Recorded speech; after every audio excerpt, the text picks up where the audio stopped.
This is Morning Motivation for Educators on the Bee Podcast Network. Learn about all the shows at beepodcastnetwork.com. You'll hear from a variety of formal and informal educators who help put this podcast together. If you'd like to contribute your voice to the show, please go to morningmotivationedu.com to apply. I am Karen Dudek-Brannan. I was a school SLP for 14 years where I specialized in language literacy and executive functioning and also held various teaching, leadership, and research roles. Now, I am the host of the De facto Leaders podcast on the Bee Podcast Network, where I help school therapists, teachers, and administrators be leaders on their school teams, no matter their job title.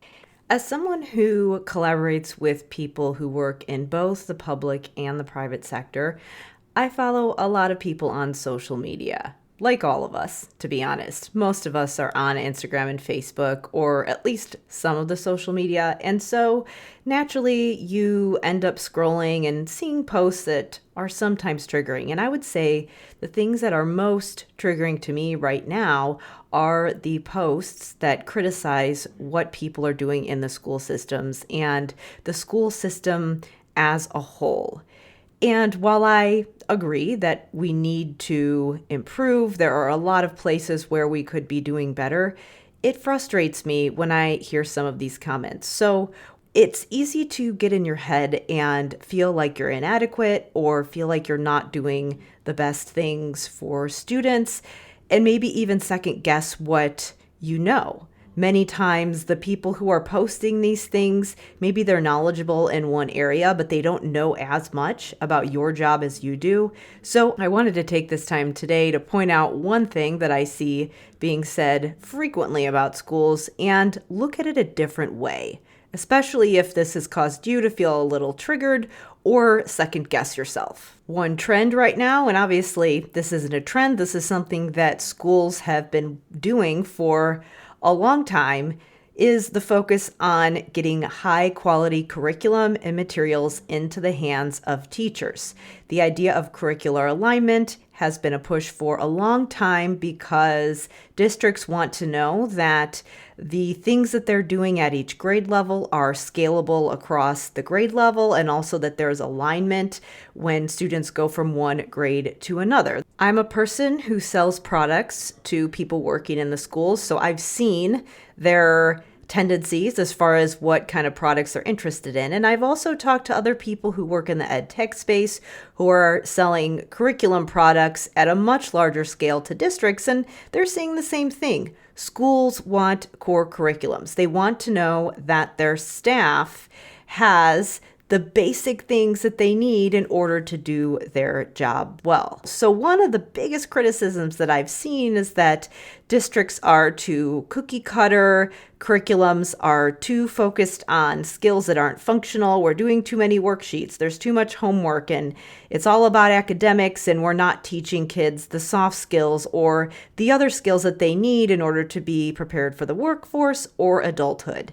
Now, of course, things that were done 20 to 30 years ago obviously need to change. The world is different now as far as what is required in the workforce, so schools need to adapt. I think that they are taking steps towards doing that. But I know that I find myself as a person who has expertise in language and literacy and has really focused on helping kids improve their reading and writing skills.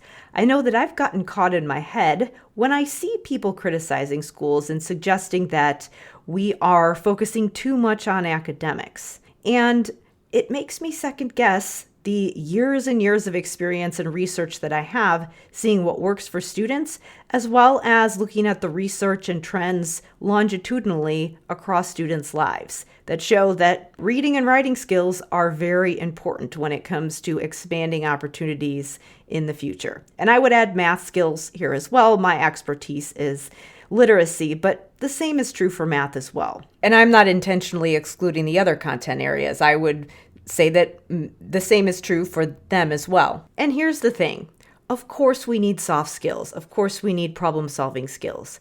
Of course we need real-life experience on top of our academic skills. We need to be well-rounded. But many of those core foundational skills, like reading and math, are going to make a huge difference in the opportunities you have when you get older.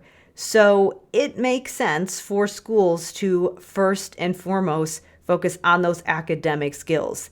That is their job. And furthermore, if those foundational things aren't in place, if teachers do not have adequate resources to deliver the basic aspects of the curriculum, how are they going to think about additional skills they can layer on top of that to go above and beyond and give kids enriching experiences?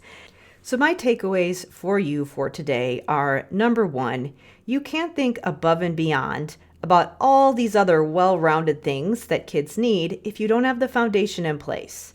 So you shouldn't feel bad as a teacher if you are focusing on those core foundational things.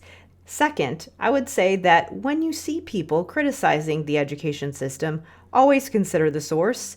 Even if there's somebody who maybe is very knowledgeable, do they truly understand your job? And third, I would encourage you to trust what you know and trust your experience. And don't let people who don't fully understand your job knock you off track. Thanks for listening, and whatever role you have in education, we have a podcast for you at bpodcastnetwork.com. Who among your friends and colleagues needs to hear this message today? Please share it with them right now.